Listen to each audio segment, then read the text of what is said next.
오늘 주신 말씀 저희가 누가복음에서 보겠는데 잠시 기도드리겠습니다. 하나님, 오늘 주신 말씀을 통해서 정말로 하나님이 행하시는 그 사랑의 의미가 무엇인지 다시 한번 이 말씀을 통해서 깊이 깨닫고 또 저희들의 사랑을 다시 점검해보는 귀한 시간이 되게 하옵소서. 존귀하신 예수 그리스도의 이름으로 기도드립니다. 아멘. 지난 2011년도에 그 카타르 아시안컵 축구 대회에서 그 일본이 우승을 했었습니다. 호주와의 결승전에서 그 연장전 후반에 천금 같은 결승골을 터뜨린 선수가 있었지요. 그런데 참 이상한 것은 그 일본 축구 대표팀인데도 불구하고 그 사람의 유니폼 등번호에는 그 라스트 네임이 LEE라는 이름이 붙어 있었습니다. 일본어로 리 다다나이, 한국 이름으로는 이충성이라는 선수였었죠. 제일동포 4세였습니다. 이충성 씨와 같은 사람들을 일본에서는 자이니치라고 부르기도 합니다.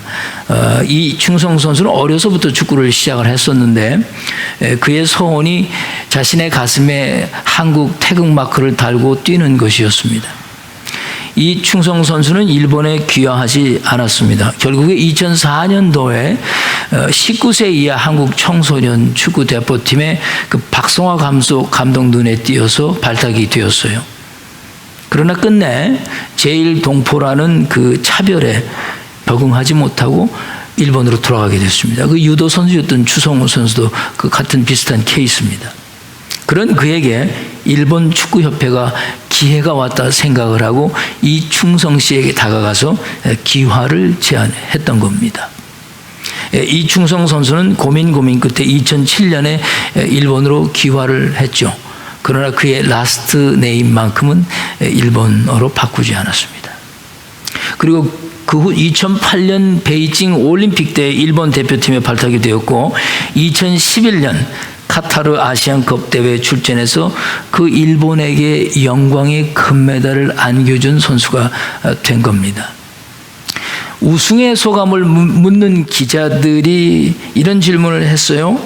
왜 일본에 귀화를 했으면서도 한국인의 이름을 그렇게 고집했느냐. 그 질문에 그는 이런 씁쓸한 말을 남겼습니다. 나는 내가 누구이기 전에 오직 축구인일 뿐입니다. 그렇게 얘기를 했어요.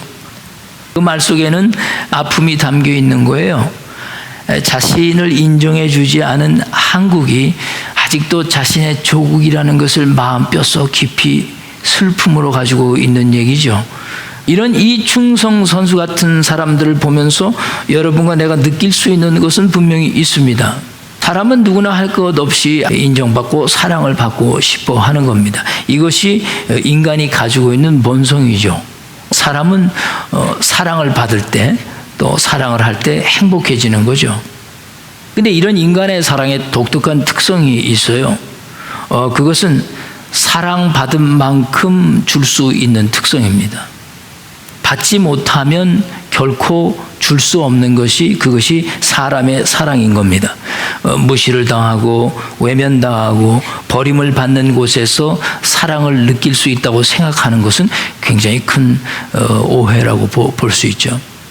이런 사랑의 특성을 이해를 깊이 하게 되면 사랑은 주는 것만도 아니고 받는 것만도 아니고 이 주고받는 것이라는 것을 깊이 사람들은 깨닫기 시작을 합니다. 그런데 사람들이 이런 사랑을 말하면서 혼란스러워하는 것이 있는데 그것이 바로 하나님의 사랑을 인간의 사랑에 적용시키려고 하는 겁니다. 여기에서 인간은 혼란이 오는 거예요. 그러나 인간은 하나님처럼 절대적으로 비이기적인 악합회적 사랑을 할 수 없습니다. 저는 솔직하게 말씀드립니다. 할 수 없어요. 그것은 오직 하나님께서만 하나님으로서 하실 수 있는 사랑이지 우리 인간이 하나님의 그 악합회적 사랑을 절대 할 수가 없습니다. 그러니까 그런 인간에게 하나님처럼 사랑하라고 요구하는 것은 사실 아주 불가능한 것을 요구하는 거짓입니다. 거짓. 그건 요구될 수 있는 것이 아니에요. 그러므로 여러분과 내가 예수를 믿는 사람들이기 때문에 하나님처럼 사랑해야 한다는 이 비현실적인 책임감과 부담감에 시달려서는 안 된다. 저는 그렇게 말씀드리는 겁니다. 하나님께서도 말씀하시기를 나도 거룩하니 너희도 거룩하라 그렇게는 말씀하셨지만 사랑에 대해서는 어떻게 말씀하셨냐면요, 내 이웃을 내 몸과 같이 사랑하라 그렇게 말씀하셨어요. 내가 사랑한 것처럼 너도 그렇게 나처럼 아카페적으로 사랑하라 말씀하지 않고 내 몸을 사랑하듯이 내 이웃을 사랑하라 그렇게 말씀했어요. 나를 사랑하는 만큼 상대도 사랑해야 한다 그 뜻입니다. 인간의 사랑은 매우 현실적입니다. 그 현실적 사랑이라는 것은 무엇이냐 하면 인간의 사랑은 결코 줄 수만은 없는 사랑이고 받아야 하는 사랑이기도 한다는 것이에요. 그래서 인간의 사랑은 현실적이다라는 뜻은 주고받아야 하는 사랑이 되어야 한다는 거예요. 자신은 사랑을 주지 않지만 상대에게는 하나님처럼 나를 사랑해달라고 하는 것은 비현실적인 인간의 사랑을 요구하는 것이죠. 너무나 힘든 겁니다. 이것은 하나님은 주고받는 사랑을 안 하십니다. 하나님은 무조건 주시는 사랑을 하시는 거예요. 요한일서 4장 10절 말씀, 오늘 사실 교독으로 요한일서 4장을 읽고 싶었지만은 시간상 못 읽었어요. 우리 요한일서 4장 10절로 한번 가보시겠습니다. 1 John chapter 4 verse 10 10절 말씀을 가서 보시면 이렇게 말씀을 했어요. 우리 찾으셨으면 같이 한번 읽어볼까요? 시작. 사랑은 여기 있으니 우리가 하나님을 사랑한 것이 아니요 하나님이 우리를 사랑하사 우리 죄를 속하기 위하여 화목제물로 그 아들을 보내셨습니다. 오늘 이 말씀에는 하나님의 사랑이 위대한 이유를 말씀했어요. 하나님의 사랑은 여러분과 나를 위해서 하나님께서 먼저 사랑을 해 주셨다는 것입니다. 이 사랑은 하나님께서 우리로부터 무엇을 받았기 때문에 주는 사랑이 절대 아니고요. 아무 조건 없이 우리에게서 무엇을 받은 것도 전혀 없죠. 오히려 더 심한 배반을 당했음에도 불구하고 인간을 향해 퍼부어 주시는 하나님의 사랑을 말씀하는 겁니다. 이것은 결코 주고받는 사랑이 아니에요. 하나님 내가 이만큼 했으니 하나님 나 이만큼 사랑해 주십시오. 이런 사랑이 절대 아닙니다. 오늘 본문 여러분이 제가 낭독했던 누가복음 7장 47절 말씀을 돌아가 보시면 한 여인을 통해서 이런 하나님의 사랑의 법칙을 잘 보여줍니다. 우리 누가복음 7장 47절 다시 가보십시다. 이 사랑의 법칙을 저는 747 법칙이라고 그래요. 그 이유는 7장 47절 말씀이기 때문입니다. 자, 우리 47절 말씀 같이 읽어볼까요? 시작. 이러므로 내가 네게 말하노니 그의 많은 죄가 사하여졌도다. 이는 그의 사랑함이 많음이라. 사함을 받은 일이 적은 자는 적게 사랑하느니라. 오늘 이 말씀 여러분이 읽으셨어요. 이것이 성경이 말씀하는 하나님의 사랑의 법칙입니다. 많이 사함받은 사람이 많이 사랑하고 적게 사함을 받은 사람이 어떻게 사랑한다고요? 적게 사랑할 수밖에 없다. 이게 하나님의 사랑의 법칙이에요. 그런데 이 말씀에서 여러분과 제가 혼동하지 말아야 할 것이 있는데, 많이 사랑을 받은 사람이 많이 사랑한다고 말씀하지 않고 많이 사함을 받은 사람이 많이 사랑하고 적게 사함을 받은 사람이 적게 사랑한다고 말한 점이 매우 중요하다는 점입니다. 그러므로 이 누가는 하나님으로부터 제사함 받는 것을 하나님의 사랑과 같은 맥락에서 보고 있는 거예요. 그래서 얼핏 보면 많이 사함을 받으면 사랑이 많아지고 적게 사함을 받으면 적게 사랑을 한다고 말을 했으니까 사랑의 법칙이 그 죄의 양에 따라서 달라지는 것 같이 느껴질 수가 있어요.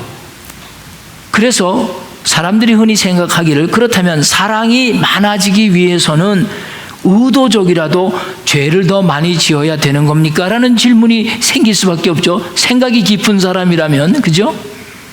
그래서 죄 짓고 사함 받고 또 죄를 짓고 사함을 받고 그런 일을 계속 반복해 가면 그러면 그 사람은 정말 사함을 점점 많이 받는 거니까 사랑이 더 많은 사람이 되는 걸까요? 그래서 로마서 5장 20절 말씀에 죄가 더한 곳에 은혜가 더욱 넘쳤나니 그렇게 사도 바울이 그 말을 말씀한 것일까요? 정말 여러분 그렇다고 생각을 하십니까? 그런데 오늘 본문 말씀에 아주 중요한 단어는 양을 측정하는 그 많고 적음에 관계된 그런 단어들이 아니고 사함이라는 단어가 매우 중요한 거예요. 영어로는 forgiven, 사함.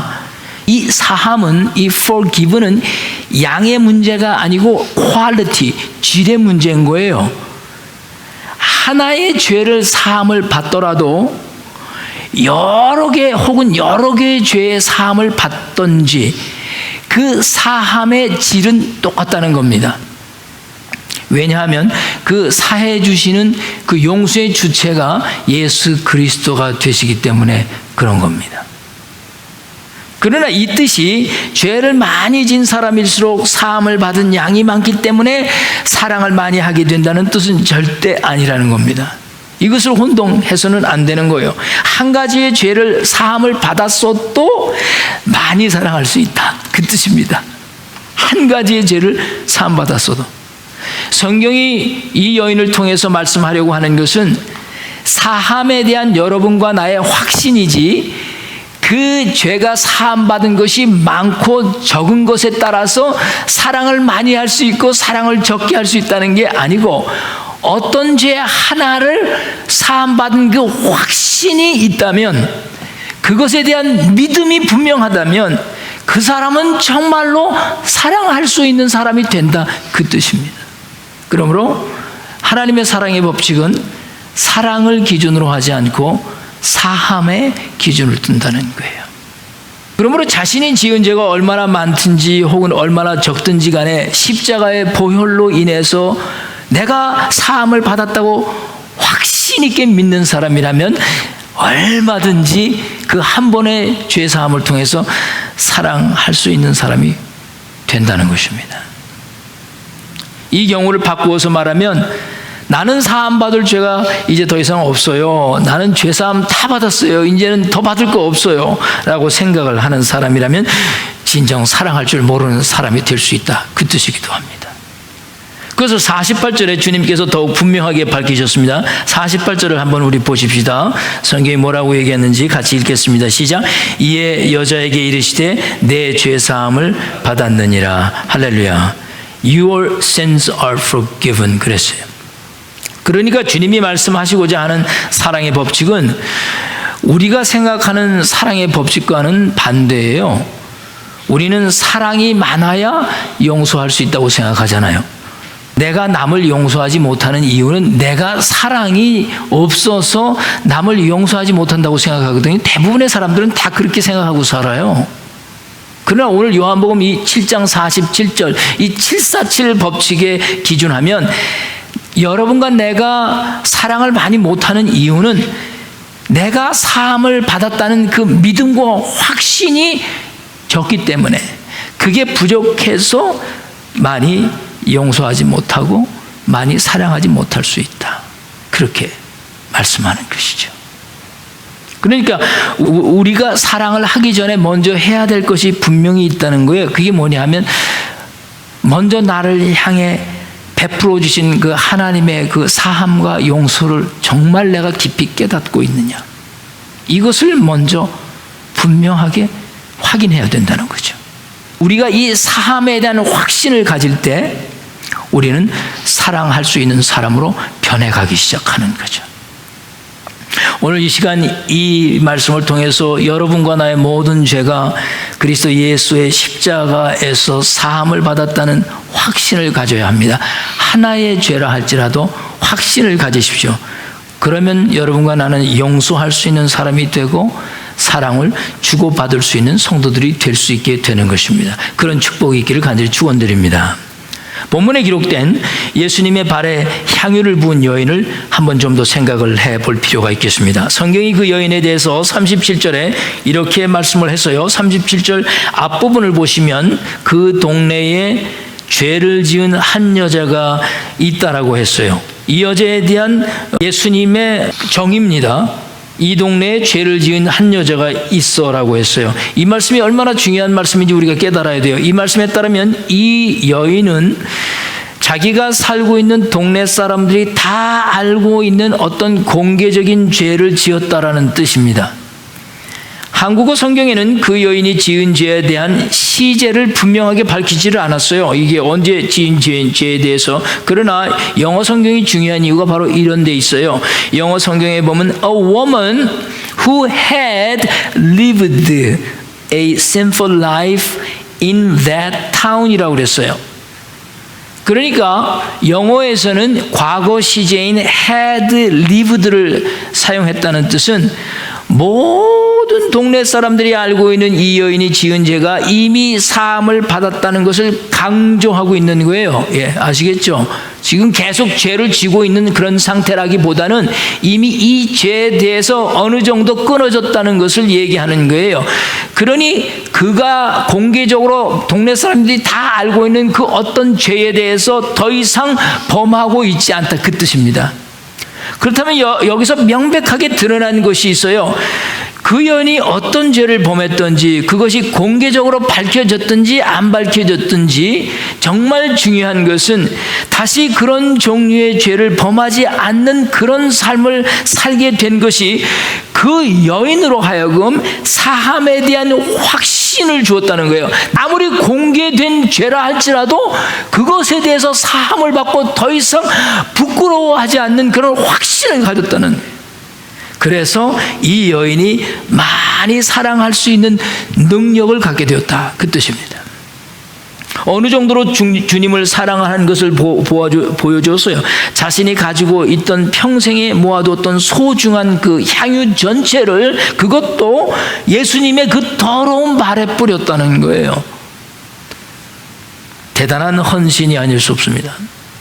그러니 죄를 짓고 사함을 받고, 똑같은 죄를 짓고 또 사함을 받고, 그렇게 계속해서 살다 보면 점점 사랑이 많아지고 은혜가 많아지는 것이 절대 아니라 오히려 점점 사랑을 할 줄 모르고 용서할 줄 모르고 이해가 되지 않는 사람으로 변해갈 수 있다, 그런 얘기가 되는 것이기도 하죠. 똑같은 죄를 반복해서 자꾸 짓는데 내가 그 죄에 대해서 사함을 받았다는 확신이 과연 들 수 있을까요? 그러니 747 사랑의 법칙에 의해서 적게 사랑하게 되는 것은 아주 당연한 것이 되는 것입니다. 그러니까 여러분과 제가 사랑을 잘 하지 못하는 이유는 이제 분명해진 거예요. 여러분과 내가 죄가 많든지 적든지 상관이 없어요. 그건 그렇게 중요한 게 아닙니다. 사람들은 그거 가지고 괴로워하잖아요. 하나님에게는 아무 상관이 없어요. 단지 중요한 것은 어떤 죄 하나라 할지라도 그것이 과거 시제가 되지 못했기 때문에 우리는 용서할 수 없고 사랑할 수 없는 것에 괴로워하는 거예요. 여러분과 제가 지금부터 사랑을 주고받을 수 있는 축복의 비결은 지금까지 우리가 시달려왔던 그 어떤 죄에 대한 우리들의 의식의 문제에 대해서 자유함을 얻고 그리스도 예수의 십자가의 보혈로 다 사함받았다는 그 확신에 달려 있다는 것입니다. 그 확신만 있다면 어떤 상황에서든지 어떤 경우에서라든지 우리는 누구를 다 용서할 수 있고 누구를 다 사랑할 수 있게 되는 것입니다.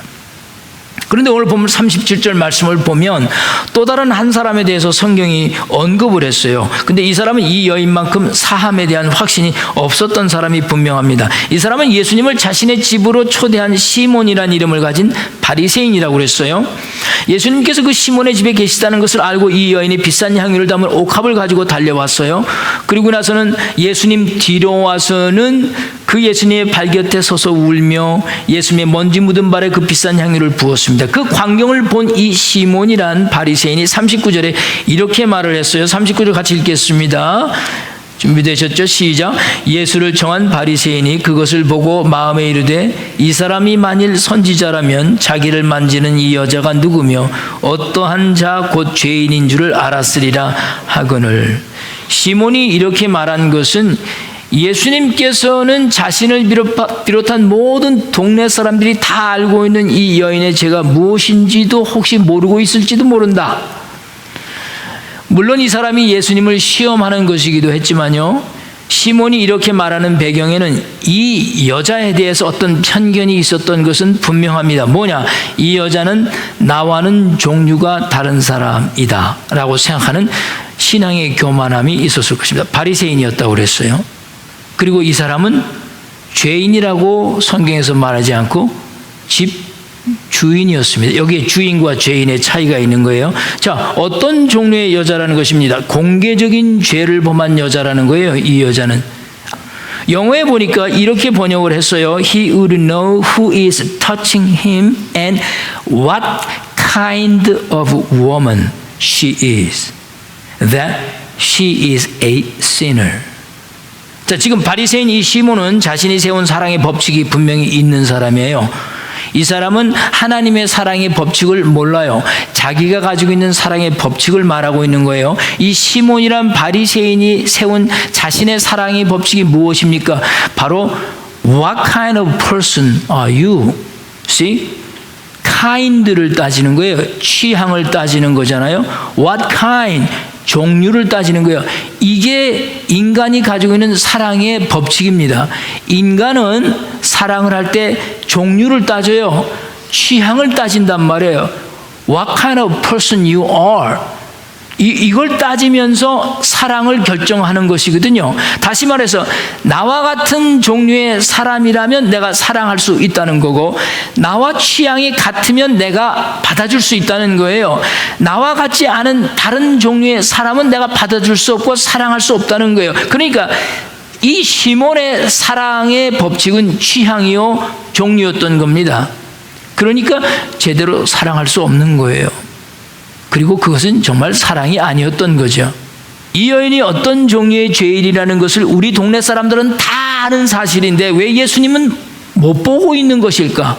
그러니까 이 시몬 같은 사람은 일단 자신과 종류가 다르고 취향이 다르다 생각하면 사랑하기가 참 힘든 거예요. 절대 사랑할 수가 없습니다. 너무 괴롭고 힘든 거죠.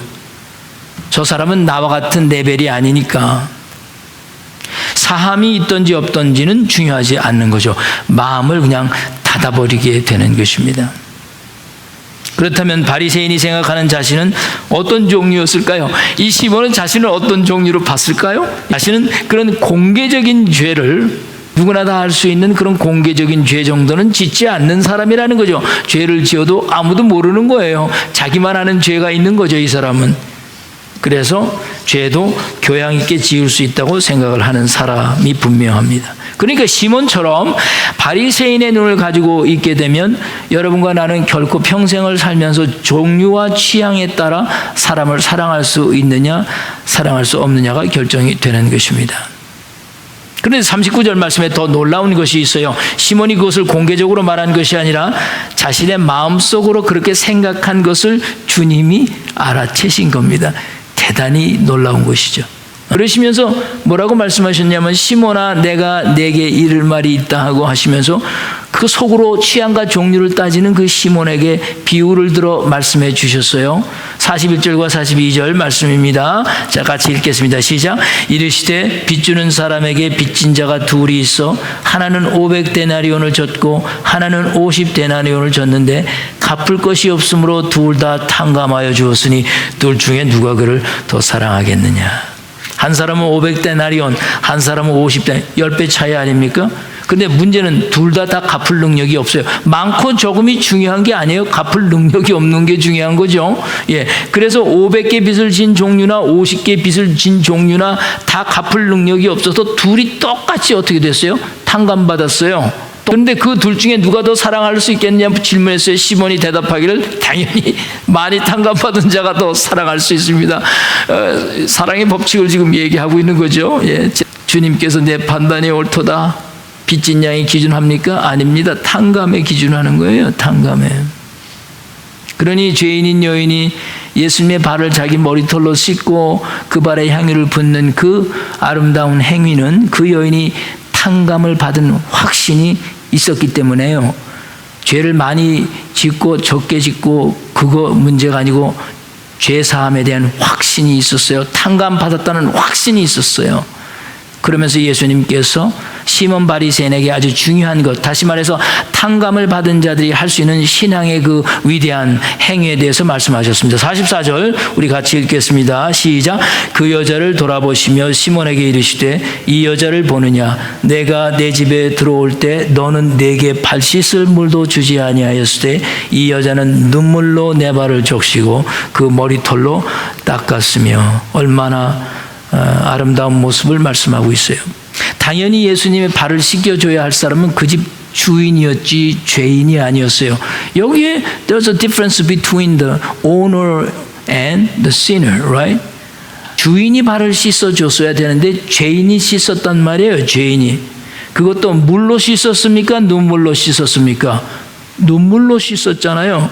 얼마나 도대체 많이 울었으면 주님의 발을 적셨겠습니까? 여러분 한번 집에 가서 울면서 한번 발에다가 눈물을 떨어뜨려 보세요. 그 발에 적실 정도로 눈물을 흘리려면 보통 울었다는 게 아니에요. 엄청나게 그냥 통회하면서 울은 거예요. 그리고 나서 수건으로 닦았어요? 아니잖아요. 그녀의 머리털로 그 발을 닦았어요. 여러분 중요한 거예요. 종류를 따지고 취향을 따지는 사람들은 절대 이렇게 못합니다. 시몬과 엄청난 행동의 차이를 밝혔어요. 사함의 확신이 있는 여인이 무엇이 다른가? 자, 물과 수건은 내 것입니까? 내 것이 아닙니까? 물과 수건은 내 것이 아니에요. 다른 데서부터 오는 거죠. 그러나 눈물과 머리털은 누구의 것입니까?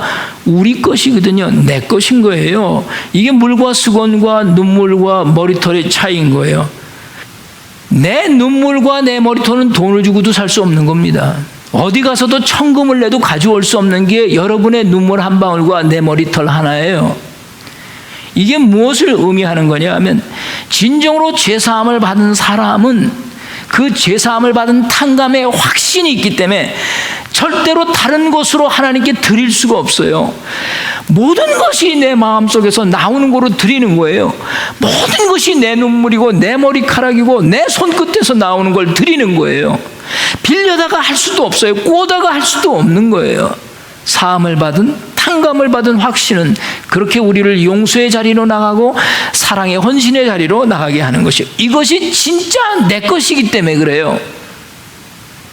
이것이 바로 사함을 받은 자들이 할 수 있는 사랑에 대한 표현이기 때문입니다. 이 여인을 통해서 주님은 이 시대에 우리가 어떻게 사랑할 수 있는지 그 방법을 지금 제시한 겁니다. 시몬 바리새인이 가지 못한 것은 내 안에서부터 나오는 헌신이 사랑이 없었다는 거죠. 그러므로 사함을 받은 확신이 있는 자들은 자신의 것을 하나님 앞에 드리고 사람과 나누는 거죠. 관대한 나눔을 할 수 있게 되는 것입니다. 스티브 모리슨이라는 사람이 있어요. 얘와 듣고 마치죠. 그의 한국 이름은 최석준 씨입니다. 저하고 페이스북 친구예요. 아버지의 사업 실패로 인해서 5살에 고아가 된 이 최석준 씨는 고아원 여기저기를 떠돌아다니는 그렇게 현대받는 소년이었습니다. 그리고 다리도 성하지 않았었어요. 그러다가 홀트 아동복지의 도움으로 미국으로 입양을 가게 됩니다. 그런데 참 놀라운 것은 그때 입양 갈 때 나이가 14살이었다는 점입니다. 도대체 14살짜리를 입양하여 갈 사람이 누가 있어요? 양 부모님이셨던 존 모리슨 씨와 마가렛 모리슨 씨는 이미 3명의 자녀가 있었고 또 입양을 했던 한국인 아이가 또 하나 있었습니다. 그런데도 불구하고 그들은 이 14살 된 소아마비 장애자 이 최석준 씨를 입양하기로 결정을 한 거죠. 여기저기 떠돌던 반항기의 소년을 입양했다는 것은 결코 인간으로서 쉬운 일을 한 것은 절대 아닙니다. 그런데 이 모리슨 씨는 입양을 할 때 양부모들이 세운 그 사랑의 법칙이 있었어요. 그 법칙이 이렇습니다. 보통 입양을 하면 아이가 필요해서 입양을 하는 거죠. 아이가 없는 사람들이. 그런데 이 사람들의 사랑의 법칙은 우리가 필요한 아이를 입양을 하지 말고 우리를 필요로 하는 아이를 입양하자. 이게 사랑의 법칙이었던 거예요. 대단한 법칙 아닙니까? 참 아름다운 법칙 아니에요? 인간으로서. 그래서 아무도 찾지 않고 버려지고 데려가기를 꺼려하는 그 14세 난 이 최석준 군을 입양한 겁니다. 양아버지 존 모리슨 씨는 생물학자였어요. 그렇게 돈을 많이 버는 사람도 아니었습니다. 경제적으로 넉넉하지는 않았지만 입양 후 빚을 내서 그의 다리를 수술해 주었습니다. 그리고 공부를 시켜 주었어요. 정체성을 놓고 갈등하던 이 최석준 씨는 자신의 원래 이름인 최 씨를 돌려달라고 그랬어요. 나는 모리슨이 아니다. 난 최 씨다. 14살에 왔으니 얼마나 한국적 그게 강했겠어요. 존 모리슨 씨는 최석준에게 이렇게 말을 했다고 적혀 있어요. 너는 미국인으로 사는 것도 한국인으로 사는 것도 너에게는 중요하지 않다. 너는 아름다운 사람으로 사는 것이 중요하다. 얼마나 좋은 양아버지입니까? 그때 이 최석준 씨는 넉넉하지 못한 살림에 입양한 자녀들을 위해 은행에 빚을 내어 공부를 시켜주고 또 자기를 고쳐준 이 부모님들의 그 진정한 사랑을 깨닫는 거죠. 자신이 얼마나 부족하고 보잘것없는 사람이었다는 것을 그때야 깨닫는 거죠. 그렇습니다. 여러분과 나는 한국인으로 사는 거, 뭐 미국인으로 사는 거, 뭐 그리스도인으로 사는 거 다 뭐 중요할 수도 있어요. 그러나요, 사실 중요한 것은 여러분과 나 우리 모두는 아름답게 사는 바로 그것이 인간인 거죠. 그게 중요한 거예요. 무슨 결정을 하든지 무엇을 하든지 우리는 아름답게 끝을 맺어야 되고 또 아름다운 결정을 해야 되고 아름답게 사랑하고 아름답게 나누며 살아가야 한다는 거죠. 그렇게 살려면 여러분과 나는 오늘 이 말씀을 통해서 하나님이 여러분과 나를 선택하셔서 사함받게 해주신 그 놀라운 하나님의 은혜와 사랑을, 용서를 깨달으면 우리는 어떤 경우에서도 이해하고 용서하고 사랑을 나누고 하며 살 수가 있다는 거죠. 내가 어떤 종류의 사람이라는 것은 우리들의 이야기일 뿐입니다. 하나님은 여러분과 나도 모두가 다 같은 종류로 보시는 거죠. 단지 하나님은 여러분과 내가 하나님 사랑 안에서 얼마나 많이 죄사함을 받고 살고 있는지를 깨닫는다면 우리도 하나님만큼은 못 되더라도 그래도 아름답게 살아갈 수 있는 모습으로 살아갈 수 있지 않을까. 우리 주위에 나로 인해서 그런 사랑의 향기를 품고 아름다운 사랑의 공유를 나눌 수 있지 않을까. 여러분과 내가 지금 가장 필요한 것이 있다면 바로 이 사함의 확신을 갖고 우리는 용서하고 사랑해야 한다는 것입니다. 지금 하나님은 이것을 강하게 요구하고 있다는 거죠. 내가 정말 죄가 사함을 받는구나. 이런 확신을 갖고 형편에 따라 상황에 따라 변하지 말고 또 지금 좋다고 지금 잘한다고 그것이 영원한 것이 될 수 없다는 것을 깊이 마음에 새겨두고 우리는 그저 서로 아름다운 사람이 되어가기 위해서 노력하는 여러분 되시길 주의 이름으로 간절히 축원을 드립니다. 우리 같이 기도하시겠습니다. 하나님 아버지.